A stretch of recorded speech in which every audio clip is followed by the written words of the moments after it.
आजरा आंबोली परिक्षेत्रासह गडिंग्लज तालुक्यामध्ये गेली 8 दिवस संततधार पाऊस चालू आहे। सर्व नद्या नाले ओढे हे अगदी तुडुंब भरून वाहत आहेत आणि गेल्या 5 दिवसापासून आपण पाहतोय गडिंग्लज चंदगड राज्यमार्गावर असणारा भडगाव पुलासह गडिंग्लज तालुक्यातील सर्वच बंधारे हे पाण्याखाली गेलेले आहेत।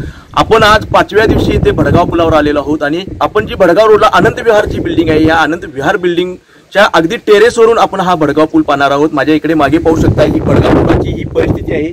भडगाव पूल हा पाण्याचा 5 दिवस झाले। सुरुवातीला 1 ते 1.5-2 फूट पाणी आलेलं होतं आणि आता आपण पाहतोय की लोंढे पेट्रोल पंप जो आहे, या पेट्रोल पंपाच्या अगदी पुढे हे पाणी गेलेलं आहे। दुतडी भरून ही नदी वाहत आहे आणि आजचा जो विसर्ग आहे हा हिरण्यकेशीतून हा 24,000 क्युसेकनी विसर्ग होत आहे।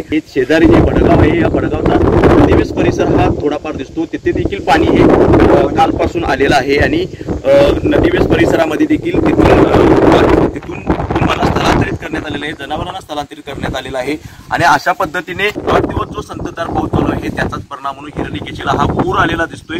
पुराचं प्रमाण हे वाढत आहे। काल देखील पावसाचं प्रमाण हे वाढलेलं होतं। त्या तुलनेत आज जर पाहिलं तर सकाळपासून पावसाने थोडी उघडीप घेतलेली आहे, त्यामुळे पाऊस हा कमी आहे। काल पडलेल्या पावसामुळे हिरण्यकेशी पातळीमध्ये वाढ झालेली होती, पाणी हे वाढत आलेलं होतं। साधारण भडगाव रोडचा विचार केला तर लोंढे पेट्रोल पंप जो आहे त्याच्या पुढे हे पाणी येत होतं। अगदी लोंढे पेट्रोल पंपांच्या अगदी सुरुवातीस हे पाणी आलेलं होतं आणि आता दुपारी आपण पाहिलं तर हे पाणी हे उतरलेलं आहे। 5 ते 6 फुटांनी मागे गेलेलं आहे पाणी।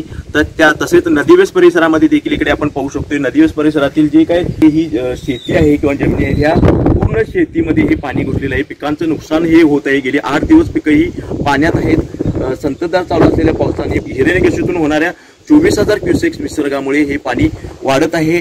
मानवी वस्तीमध्ये हे पाणी घुसत आहे आणि आजची परिस्थिती पाहिली तर भडगाव पुलाचे पाणी हे लोंढे पेट्रोल पंपाच्या शेजारी आलेलं आहे। सकाळी हे पाणी आत होतं पण आता उतरलेलं आहे। अशीच परिस्थिती ही राहिली तर पाणी हे उतरत राहील, पुराचं प्रमाण हे कमी होत राहील। कारण आज दिवसभर गडिंग्लजमध्ये काय असताना उघडीप मिळालेली आहे। आजरा आंबोली परिक्षेत्रामध्ये, चित्री परिक्षेत्रामध्ये जो संततधार पाऊस चालू होता तो आता मध्यम स्वरूपाचा पाऊस पडत आहे, त्यामुळे पाणी हे उतरण्याची शक्यता आहे।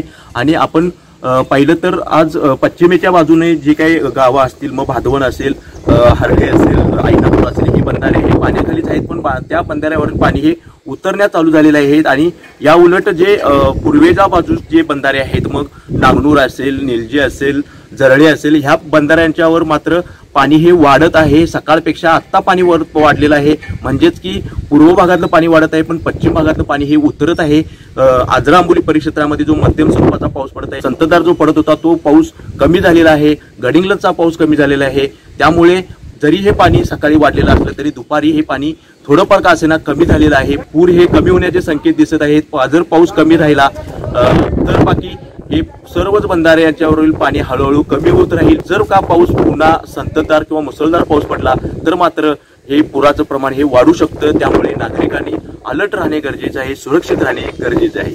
गडिंग्लजहून लाईव्ह टुडे मराठी नितीन मोरे।